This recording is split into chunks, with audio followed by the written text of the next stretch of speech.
Drew, I'm feeling very French this morning. Why is that? Very tout le monde. Okay. Very merci beaucoup. Soufflé. Wah wah. Oui oui. Well, it's just, I feel like French people, they have this saying where they say beauty is pain. That if you want to talk about what makes life beautiful, then there's a certain degree of discomfort that's required in observing that beauty. I actually have this argument with my wife oftentimes about music. I will play an absolutely gorgeous song that's in a minor key, and she'll complain that it's sad. And I'm like, it's not sad. It's beautiful. It's fucking beautiful. It's the melancholy. It's the Instagram meme of don't be sad at Wait. Don't be sad. Wait, how does it go? Don't be sad. Be happy it happened.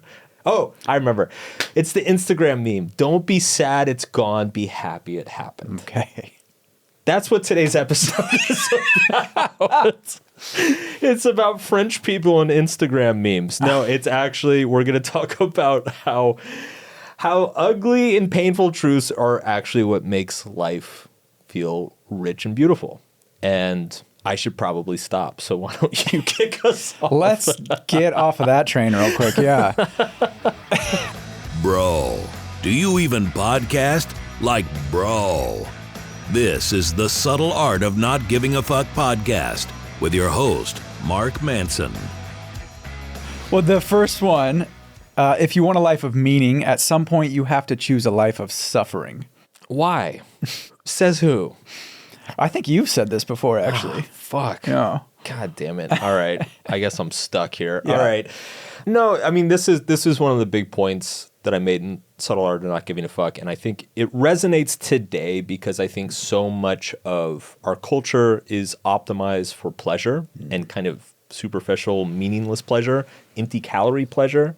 And the truth is that pleasure is not the same thing as happiness. I have a section in the book that I talk about how people mistake highs for happiness. Highs come from very temporary, short-term, meaningless, pleasant experiences, whereas generally lifelong happiness emerges out of a consistent commitment or sacrifice or willing to suffer for some greater cause or purpose. So it's this counterintuitive ability to step into challenges and discomfort. It sucks in the short term, but it ultimately, it's the Instagram meme, Drew. It's don't be sad it happened. Be happy. Wait, no, don't be sad it hurt. Be happy that it happened. Right, yes. No, but there's a difference here between chosen suffering and suffering you didn't choose. Right. Too, right? So I think a lot of people think, life is suffering or choose your suffering or whatever.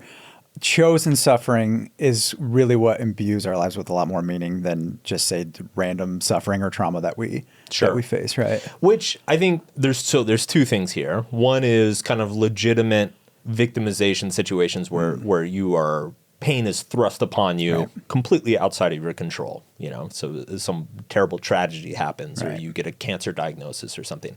But I would argue that most of this actually comes down to how we define choice for ourselves. And I think what often happens is that we choose one side of an experience while either denying or remaining oblivious to the other side. I saw there's this hilarious thing that went viral a couple days ago. Right now, as we're recording this, there are a bunch of student protests on campuses, students protesting the Israel war in Gaza. Regardless of what you feel about the situation, there were a group of students at Columbia who were occupying the quad, occupying the administrator building for days and days and days on end. And then they were demanding that the school give them food, and they were complaining that they were hungry. And the reporter was like, well, wait, I thought you wanted to be revolutionaries. Now you're asking them to feed you. To me, that's a perfect example of they chose something without realizing they chose it, right? It's like, okay, if you're going to choose to protest by occupying a building potentially illegally and being aware of those consequences and being willing to be arrested and being willing to be criticized and ridiculed for your beliefs, part of that is that your lunch doesn't get catered. Part of that is that, like, you need to figure out how to go get food and water. You have Uber Eats for sure, right? Yeah, like it's that was part of your choice, whether you realized it or not. Maybe you didn't think about it ahead of time, and that's its own problem. But, you know, don't pretend like you didn't choose this. Like, this is part of what you chose. And I think we all do that a certain amount in our lives, right? Like, we tend to choose the benefits of something, and we pretend like we didn't choose the costs. And then when the costs show up, we get really upset and blame somebody else. Right. Yeah.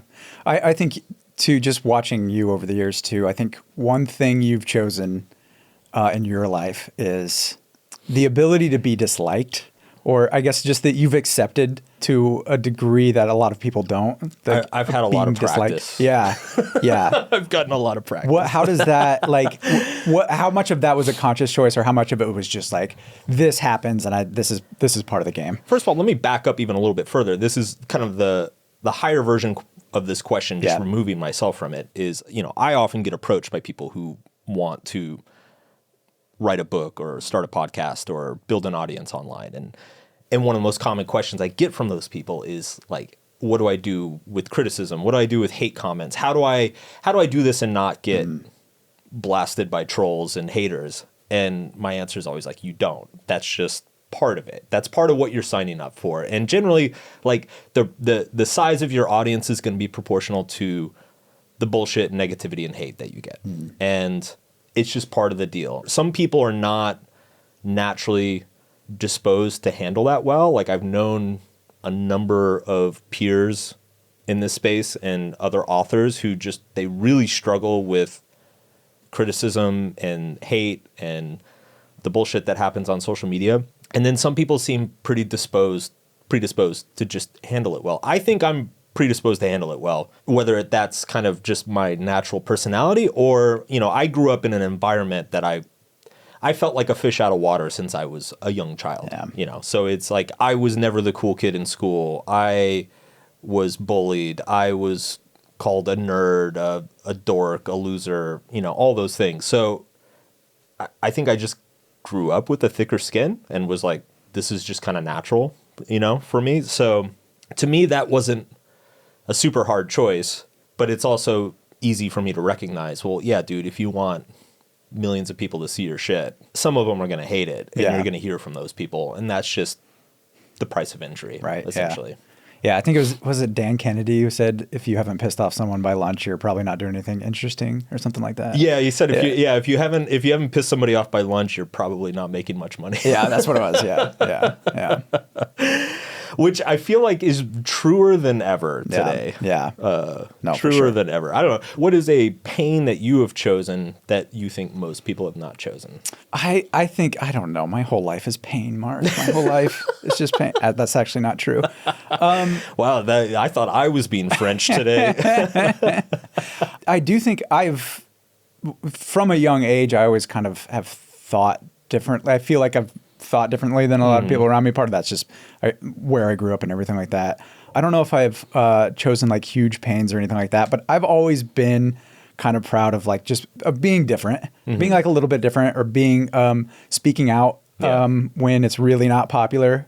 I found myself in those situations several times. I remember, you know, I grew up in small town Nebraska, and it was a great time and place to grow up there, actually, when I grew up. But I remember in high school, we had a debate, a quote unquote debate, and it was about the death penalty. And I was the only one who was anti-death penalty in the whole class. And I remember like doing that, and I was like, oh, it's okay to do that. I remember doing that, and like all of my friends are over there like yelling at me and everything like that. And I took it, and I'm like, yeah, and that's a small example, but I've done that throughout my life, where it's like, okay, when it's something that I feel is right and standing up for it, I'll suffer that. I think that's an important thing to realize about yourself. And it's also, I don't know if I always relished it, but I definitely relish it now. Like, there's kind of a, as you pointed out, like a pride of, you know what, no one's saying this, I'm going to be the one that says it. Yeah. Like that's, and I'll take you do that for sure. I'll take the heat. Yeah. And I get kind of like a sick masochistic pleasure out of doing that. Before we move on, I do want to return to this idea of definition of choice because I think the magic of this concept is that if you want to be philosophical, you start to realize that you can expand the definition of choice to encompass almost anything, right? So a few minutes ago, I used the example of like a tragedy. You know, you get in a car accident or you get a cancer diagnosis. On the one hand, you could look at that and say, this is so unfair. It's random. Why did this happen? I would never choose this, etc. On the other hand, you can expand your definition of choice to a point where everything starts to feel like a choice in your life that you had some hand in. So, you know, let's say you get in a car accident. Well, obviously you didn't choose to be in the car accident, but you chose to drive. And statistically, a certain percentage, you know, everybody ends up in a car accident at some point. A certain percentage of people end up in serious car accidents at some point. And so if you were living in a busy city and choosing to drive and choosing to be engaged on the road at busy and dangerous times, like that in effect is a choice to a certain extent. And that may sound really obnoxious, like just, you know, splitting hairs, but I do think there's value in that because it forces you to recognize the trade-offs that you made, right? So there's huge benefits of living in a big city and driving often. And as you're enjoying those benefits year after year after year, you're not really thinking about the costs. And then when the cost comes, you want to pretend like you never made the choice. Like that cost was thrust upon you completely outside of your control. And in a sense, it wasn't. Like you chose to be there. You chose to be in the car. You chose to be driving every day. And statistically knowing that one day you're likely to end up in an accident. So that's a very philosophical way. You know, that may sound like navel gazing, but I have personally found that very, very powerful in my life when like very unfortunate things that have happened that seemingly were outside of my control, I just zoom out as far as I can until the definition of my choice encompasses whatever happened, and then it removes the power that it has over me. Yeah. It's like, okay, I chose to be here. I chose to live this way. I chose this lifestyle. I chose to pursue this career, to be friends with these people. That has repercussions. Right. Change is often born from trauma. Yes. I brought this up briefly when I talked to Abigail Schreier maybe a month ago, but this concept of post-traumatic growth, I feel like it's so under-publicized. Underrated, yeah. Maybe this is the drum we bang on this year, Drew, is just like, let's bang on the post-traumatic growth drum because I'm in for that, yeah. Trauma is just like, it's such a fucking trendy topic these days, and everybody's talking about their trauma and how traumatized they are. And it's like, if you actually look at the research of what happens to people post-trauma, a far greater percentage of them will look back after the fact and attribute growth to the traumatic event than people who end up suffering from PTSD. And the reason this is so important is because of the expectation effect, is that people, if you tell people that trauma is debilitating and you tell people that their trauma is going to fuck up their lives and it's going to hold them back forever, it makes it more likely that the trauma will. And if you tell people that trauma leads to growth and that trauma can be one of the best things that happens to you and that trauma can be leveraged for all these beneficial things over the long run, it's more likely to lead to growth. You wrote an article years ago, How to Grow from Your Pain, that we talk about post-traumatic growth in as well. So if people want to check that out, I think that's a good place to start with this. It's a fascinating area of psychology, though, and like a really robust theory that they've tested in all sorts of different areas and everything like that. And again, under broadcast, I don't know why. I don't. You would think the self-help industry would be all over this shit, but it seems to be the opposite. It seems to be just telling people how traumatized they are all the time, like almost trying to convince people they have PTSD instead of PTG. Right. And in case anybody's listening to this and is like, oh, well, that's easy for you to say, you know, whatever. This line of research actually started in the 1950s with a guy named Kazimir Dabrowski, who took Holocaust survivors and he tracked them the decades after the Holocaust. And he was the first one who noticed that 10 years, 15 years, 20 years out, a majority of the Holocaust survivors said that they were a better person for surviving the Holocaust. And while they would never go back and do it again, and they would never choose to have it happen, that ultimately they ended up becoming a better person for having that experience. And so he called it positive disintegration, which is not a catchy term, but but essentially it was the very early findings of post-traumatic growth. Post-traumatic growth, though, too, the whole body of research, I think, does a really good job of explaining, like, there's an opportunity for growth within this trauma, but that doesn't mean you're not still traumatized by it. The two things can happen at the same time. Yes. Right. They're not necessarily mutually exclusive. We gave the example of, in that article, of Maya Angelou. Yeah. I love her story. I mean, she suffered a great deal of abuse as a child growing up, and then she went on to become, an award-winning actress and writer, wrote the first best-selling novel by a black female, I Know Why the Caged Bird Sings. Fantastic story that she has. In an interview one time, she said, though, the writing process for her was dragging her pencil over her scars to sharpen it. Oh I just love that line. Dude. It's so good because it illustrates just how, she's like, this trauma is still there. Yeah. All of that's still there. Yeah. And I use it in my life in a way that brings me to a different level, even though it's still there. It's almost like trauma. I'm going to sound a little woo-woo here. Okay. Fair warning. Mark's going to get a little woo-woo here. But I mean this metaphorically. But like, it's almost like trauma creates these like energy centers, right? Mm-hmm. Like almost like a power plant. Mm-hmm. Like it just radiates energy within your mind and your subconscious. And you can channel that energy in any direction you want. You can channel it into compulsive behaviors, self-destructive behaviors.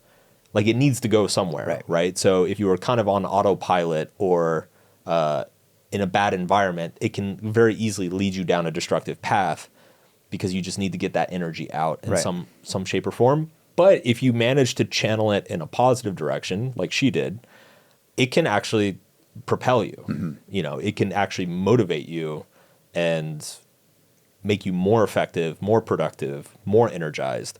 I remember I went to high school with a bunch of guys who fought in Iraq and Afghanistan. Mm-hmm. I remember hanging out with a guy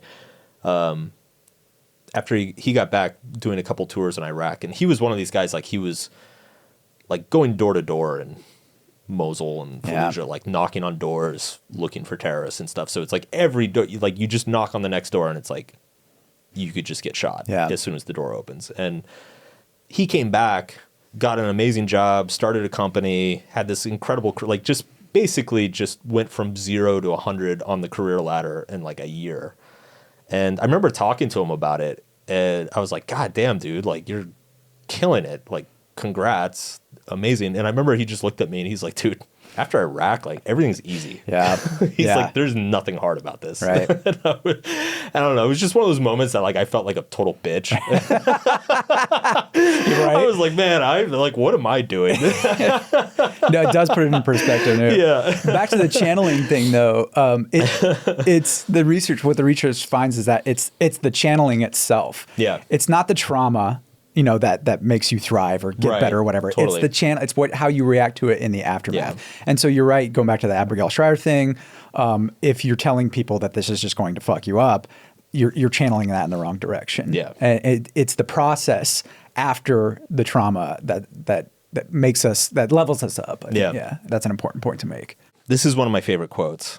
This comes from David Foster Wallace. He said, "Evil people don't believe they are evil. They believe everyone else is evil." Tell me about this. We've kind of touched on this a couple of times. The older I get, the less I trust people who bang on about how other people are doing horrible things and they don't even try to understand where they're coming from or don't even try to think of what would I do in that situation. Yeah, it just goes back to, there's like that Alexander Solzhenitsyn quote where he says, the line between good and evil runs down every human heart. Yeah. Right? It's all within us. And I think if you convince yourself that you're not evil and everybody else is, you can convince yourself of doing a lot of evil, actually, in a weird way. I feel like, I mean, I wonder if there's ever been any research on this, but like, I imagine if you could measure self-righteousness in people and then measure fucked up antisocial behavior, those two things would probably correlate. So another great quote around this is that Mary Shelley said that every atrocity is committed in the name of the greater good. she has another quote, which is that no man commits evil because he thinks it's evil. He mistakes it for happiness. I just think that the more certain and closed off we become of what's right and wrong, what's good, what's bad, what's going to make us happy, what's going to make us miserable, the less ambiguity we allow, the more justified we're going to feel when attacking others and treating other people unfairly. When this topic comes up, the thing it always reminds me of, there was like this period in the early 2000s, you probably remember this, where there was like over like 5 years, there was a series of mega church pastors, like basically the most homophobic evangelical church ministers and pastors. They all turned out to be like hiring male prostitutes and like doing cocaine with like gay orgies and stuff. And it's like these are guys who are on TV every week shouting about how like homosexuality is an abomination, how everybody's going to go to hell, how the country's going to be ruined. And then it's like, turns out he was in a hotel with a hooker off Craigslist, giving him a blowjob. And, Carl Jung had this thing about the shadow self and projection. And I think there's a tendency, that certainty that we develop over what's good and bad, oftentimes we develop that certainty because we need it to bury what we don't like about ourselves. Right? So it's like, if there's a part of yourself that you are terrified to confront, one way you can hide it from yourself is just developing this like very strict black and white view of the world and never, ever budging from that. Does that make sense? It does, yeah. And then because then when that shadow comes up, you don't know what to do with it because you've ignored it for so long, right? Yeah. And that's where just the heinous, awful shit can happen. You see it in politics and everything like that, but I think you could see it in your everyday life as well. Just people, I don't know, when I'm like walking down the street and somebody doesn't move over, I'm like, what a piece of shit. And I know that's a mundane example or whatever. Drew's shadow self emerges. Just driving out here in LA. Get out of my way. Yeah. But that's what I'm talking about. If you notice those little things in your everyday life, you're like, oh, I could take this to some dark fucking places if I let it happen. It's also, I think, just an argument to just kind of remain more vigilant and stand up and call out bullshit when you do see it, but also I think have a little bit of, give people a little bit of leeway too when they fuck up. Yeah. I generally find that people with this sort of certainty, and I would call it like almost like an ideological or religious view of the world and of people, they tend to be full of contradictions. There's this thing called the manosphere, and it's the red pill community. And it's funny because it's been around forever. Like, it was around when I started in men's dating advice in the late 2000s. It was around. It's still around. A lot of the same guys are still there, still posting the same shit, which that tells you something. I always feel like you can judge the quality of a self-improvement community by how many people leave it. If nobody's leaving, then it's a fucking trap. Yeah. Stay away. That is a black hole for sure. Yeah. So, the manosphere is definitely a trap. It's a black hole. But it's always, I've always found it amusing how these guys, you'll see these guys angrily bang on. I mean, it's just like super sexist and judgmental towards women. And they'll write these like long essays digging into evolutionary psychology and giving you every reason why women are terrible and feminism is ruining the world and things are so unfair for men now and how women suck and this is bullshit. And I just sit there and I'm like, okay, if women are this terrible, like, why are you literally spending every hour of your free time thinking about them and writing about them? Like, I don't know, the things that I think suck, I just kind of go do something else, like I don't pay attention to them. I go find something more productive to do. There's like this weird fixation that a lot of people develop on what they deem evil. Like there's kind of this fascination or obsession that they develop around it. And it just feels very counterproductive, counter to everything that they purport to be saying. Well, yeah. And go back to your point though. It's like you reject what could possibly reject you. It's like a protective mechanism as well. It's going back to that shadow thing. That's the whole manosphere is like that, I think. For sure. So manosphere and closeted gay preachers. Thumbs down on today's episode. All right, what's the next one? The next one, death is a gift that gives life meaning. Oh, oui, oui. So this is so French. I love it. I love it. Where's my baguette? This is very French, very Sartre, very It is. Camus. Yeah, It yeah, is. It's yeah. quite existential. You know what one of my favorite press or media moments ever was? So my books are not big in France. They did okay, but not a huge French audience. And I remember like one of the only kind of big media opportunities I ever had in France. It was a French journalist, like one of the big newspapers there. And I get on the phone with her and she starts asking me a couple questions, like kind of about the book. And we get like maybe 5 minutes into the conversation. And she's like, look, I'm really sorry, but aren't these things just kind of obvious? Yes. And I was like, Yes. you know, you would think so. And she was like, maybe it's just here in France, but I just feel like everybody knows these things. I do love the French for that too. They're very honest. They're very honest. I was like, yeah, I'm definitely not going to get a lot of real estate space in that newspaper. It's like American guy repeats what's obvious. Yeah. Yeah. What do the French know about death, Mark? So this is my interpretation of it. This is not what the existentialist said entirely. Although I guess this is kind of an extension of it. But like death is the only really permanent thing. Everything else of value is kind of relative, or there are trade-offs or interchangeable in some shape or form. Death is the only finality. And so death is what generates scarcity of everything else. Ultimately, we all have a scarcity of time. We don't know how much time, but the fact that there is a scarcity of time is what makes our time valuable. And the fact that our time is valuable forces us to make value-based decisions about everything else that we do and pursue in life. And those value-based decisions are what makes life meaningful. The fact that I choose to spend my time on a podcast instead of, I don't know, like gardening in my backyard, that feels like a meaningful choice to me. The fact that I chose to spend my life with my wife as opposed to some other woman I dated, that feels meaningful because that time is scarce. I never get it back. Once it's used, it's gone forever.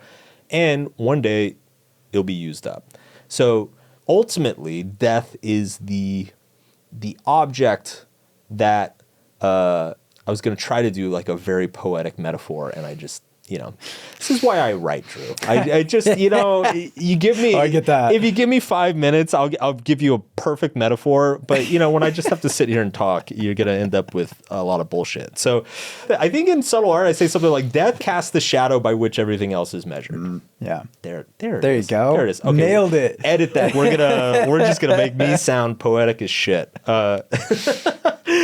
Death casts the shadow by which everything else is measured. And I think that is the reason why I think most people have the experience that either when somebody close to them passes away or when they have a health scare themselves or a mortality scare themselves, like a near-death experience, it clarifies their values. It clarifies all those decisions that they've been making and maybe the decisions that they haven't been making well.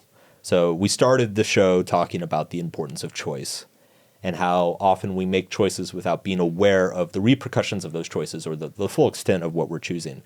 Death is the thing that makes you aware of the extent of what you're choosing. Death is what makes you aware of like, oh, I've been wasting my time with people that don't really care about me. Or, oh, I'm investing in a career that, it makes me a bunch of money and gets me a bunch of status and prestige, but it doesn't feel impactful and it's not making me happy. Like death clarifies those things in a way that nothing else seems to. And I think this is why the Buddhists and the Stoics had this practice of contemplating your own death and seeing the value and importance of that just because it helps you align your internal compass towards whatever you should be pointing at. There's also in this space, I think there's people, they make a similar point, but I think it's a little more superficial. Just like, you're going to die someday. Your time is limited.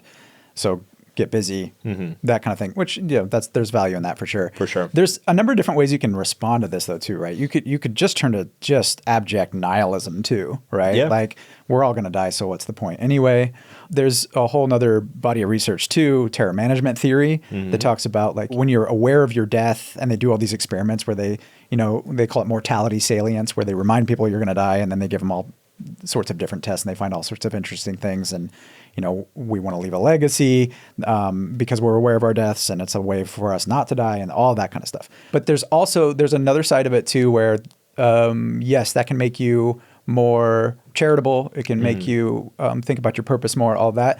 It could also make you more materialistic. It can also make you more pleasure seeking and short-term seeking. Like, well, I'm going to die. I may as well get it all in really quick too. Yeah. So I think that's a point that doesn't get made a lot too. Interesting. You have to really be careful with this one because I think there is a way, but like, there's like a, YOLO, fuck it, just whatever, hedonism all to the max. You know what this reminds me of? I don't know if this is a true story, but I remember reading about it years ago, is that there was a guy who was suicidal. He had basically planned to end his own life. But at the last minute, he was like, well, you know what? I should go blow all my savings first. I remember this. So he went down to Mexico and spent all of his money on cocaine and hookers and just like had this insane like 2-week bender. And then at the end of it, he was like, wait, I want to live. This is awesome. Okay, maybe I'm wrong. Okay. I don't know what conclusion we take from any of this, but I think that's a signal to move on. To bring it back down to earth a little bit here, what are there any experiences you've had with death that have really brought that home for you? I mean, obviously you've talked about the one about your friend Josh early on in life. That's a big impactful one. Were there any others that you can think of that brought that home for you? I think a lot of this happened early in my life without me realizing it. Like I had a number of family members and people in my life who died around me. I didn't realize till I was an adult, and I actually met other people who said that they had never had anybody close to them died to realize how kind of strange my... So like 3 of my 4 grandparents died when I was growing up. I had 2 classmates die. My friend Josh died. Like all that happened before the age of 20. And then even in my early 20s, I knew a couple other people who passed away in like tragic circumstances. So I think I was exposed to this more than most people growing up. And maybe without even being conscious of it, kind of took some of these lessons from that. I'm seeing this a lot now with my parents and that generation of my family, my aunts and uncles and everybody. They're all hitting that age where, and sorry, mom and dad, if you when you listen to this, but it's true. It's like they're all hitting that age where it's like, okay, there's probably less than 10 good Christmases left. Yeah. There's probably less than a half a dozen family reunions left with these people or all of these people. Like we're getting down where you can probably count the times on 2 hands of like how many really good years you're going to have with them before the health really kind of deteriorates and falls apart. So that's made me a lot more conscious of take the time, spend the time, the little things. Maybe when my stepmom or my mom say something that 10 years ago would like set me off. Now I'm just like, you know what? Let it go. Yeah. And just basically be grateful and try to really take advantage of the time that I have with them. Yeah. Yeah. I don't know what the difference was because I feel like I was exposed to a lot of death too at a pretty young age. It seemed like I went to a lot of funerals before I was 20 as well. Yeah. Friends and family alike. It didn't really hit home for me until a few years ago when my uncle passed away, and I was actually the one who called the ambulance for him. He was fighting cancer and thought he had a couple of years left, but one day I was helping him in the yard, and we had to call the ambulance for him, and the next day he passed away. And he was my uncle. He didn't have any kids, so he was very much an uncle to us, very much a friend of ours. And, I was just talking to my parents about, they were talking about the village it took to raise their kids and everything. And he was part of that village for sure. And I don't know what it was about him. Maybe it was just like the right age. I was in my mid to upper 30s at the time. And it was one of those things. He had just retired too. Oh. So he had, thought he had 20 years ahead of him, and he ended up only having like a year or two. And dude, that's the other thing. Yeah. My dad had a guy who worked for him. Great guy. He was great. Worked for my dad for like 20, 30 years. Great, worked his ass off. And he had this dream. He was basically saving everything for decades. because his plan was to buy a sailboat and just sail. I forget what it was. It was like sail from like North America to the tip of South America and back or something. But like this huge kind of epic sailing trip that him and his wife had dreamed about for like 10, 20 years. And every extra dollar went to saving for that trip, for paying for the boat and buying all the supplies and everything. And he did this for years and years and years. Everybody at the office knew he was doing it. He retired. In like 2 months later, he got a cancer diagnosis. God. And it like, that might have been another, because I think that happened when I was probably around 18 or 20. And I remember just looking at and thinking like, dude, don't wait for stuff like that. Like, don't fucking put it on the back burner and tell yourself one day, like, if you want to do something epic, just fucking go do it. No, for sure. I've been thinking about that a lot recently too, just like how fortunate I was to travel when I was young and just kind of do it. And I was broke and stupid and whatever, but no regrets about that. In some ways it's better when you're broke and stupid. It's fantastic, actually. Yeah. For sure. Yeah. You do not actually exist. You do not exist, Drew. You are a figment of this podcast's imagination. All of the listeners right now, you are listening to a concept and a collection of stimuli known as Drew Birdie. That's right. And Mark Manson. This applies to you as well. You're not above this. No, I'm pretty sure I exist. What do you mean? We have you in quotation marks. What do you mean you in quotation marks? So this is very Buddhist, which is this idea that your conception of who you are is really just this network of beliefs and associations that you've picked up throughout your life. You know, I am a writer. My name is Mark. I am from Texas. I am a podcaster. These are all simply associations that I've decided are true. And I can choose to identify myself by those things or not. And in Buddhism, they encourage you to not define yourself by anything. Like, what's there when you strip away all of these associations? You know, you have a name. One of the things that Buddhists say a lot is, or my old Zen master used to say a lot, is he would say, you know, you have a name, but you are not your name. You have anger or you have happiness, but you are not angry. You are not happy. You have an experience as a student, but you are not a student. So if you are not any of those things, what are you? What's left when you strip everything away? And the truth is nothing. There's nothing there. The same way you invent a concept in your head of, you know, the same way a sports team is just a made up concept of like somebody went to a field and painted some lines on a field and decided those 11 guys are going to stand there and those 11 guys are going to stand there. And that's this team and that's that team. It's completely made up concepts that we all get together and agree are real, quote unquote real. Your definition of yourself is the same way. You painted lines inside your head. You told yourself to go stand in certain boxes, and then you told yourself that was real. And we tend to go through our entire lives not realizing we did that.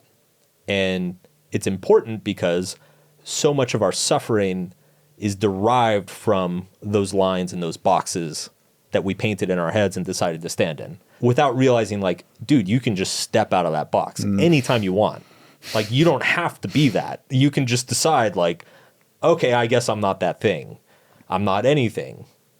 And for me, I think this is what most people, you know, when people are introduced to Buddhism and meditation, this tends to be kind of like the first really profound insight that they experience. And it was definitely true with me. I think it's important to kind of tie it back to, I guess, more Western style therapy. It's useful because, you know, essentially what therapy is taking these old narratives of what you decided you are or aren't based on prior experiences and helping you evaluate those and question those and decide whether they're true or not or whether you want to keep them or not. It's essentially like helping you locate where the lines and boxes are that you drew, and then helping you step out of them if you so choose. I have almost a perfect example of that, I guess, that has happened recently for me. You know, I've talked about this before. I tend to have a pretty avoidant attachment and kind of keep people at arm's length a lot. That's a story I've told myself for a very long time. It's crazy because, you know, when I was doing research and everything like that, I studied this kind of stuff. So I knew, you know, attachment styles and attachment science and all the research around it and everything like that. And I intellectualized it a lot. And I came to identify as I'm avoidant. I am avoidant, like you're talking, right? That's that identity. I am avoidant, and I keep people at arm's length and everything like that. What I've come to find, like when I started questioning that, not only am I not as avoidant as I think I am, but I can just choose not to be. And like, I've gotten to the point where I'm like, oh, I can catch myself and choose not to be and like lean into that instead. Yeah. And it took me far too long, far too long. But I've come to that point now, and it's kind of a mind fuck a little bit, and it's scary. You know what I mean? Like letting that go, because that was such a protective thing for me, I think, for so long. Yeah. It's one of those things that when you do make that shift, you're almost like angry at yourself because you're like, totally. Wait, this was available to me the entire fucking time and I never took it. Right. Seriously. But you get so caught up in all these stories and explanations and theories and that, you lose sight of the fact of like, you painted a line here, you chose to stand behind it, and you can just step over anytime you want. I think there's so many instances of that, especially kind of in the modern Western therapy or the way we talk about mental health too. Like I am avoidant, or I'm anxious, or you know, whatever your love language is. I need all this, and it's like, well, okay, can you step back for a second, and how much of that are you choosing, really? There's a little bit of a self-fulfilling prophecy there, right? And and this comes back to kind of the trauma thing of like the danger of putting a narrative on the experience before you've like fully had the experience. Like if you tell yourself that being an avoidant is going to prevent you from having intimate relationships, then any time you are confronted with an intimate relationship, you're just like,